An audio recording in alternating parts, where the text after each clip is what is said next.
ശ്രീ ചോള രാജവംശത്തിന്റെ തലസ്ഥാനം എന്നറിയപ്പെടുന്ന ഗംഗൈകൊണ്ട ചോലപുരം ക്ഷേത്രത്തിലേക്കായിരുന്നു ഈ തവണത്തെ ഞങ്ങളുടെ യാത്ര.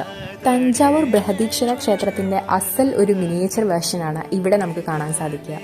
ക്ഷേത്രത്തിന്റെ പിന്നിലുള്ള ചരിത്രം നോക്കുകയാണെങ്കിൽ തഞ്ചാവൂർ ക്ഷേത്രം പണിത ശ്രീ രാജരാജ ചോഴന്റെ പുത്രനായ രാജേന്ദ്ര ചോഴനാണ് ഈ ക്ഷേത്രം നിർമ്മിച്ചിരിക്കുന്നത്. തഞ്ചാവൂർ ക്ഷേത്രത്തിൽ നിന്നും ഏകദേശം ഒരു 70 കിലോമീറ്റർ ദൂരം.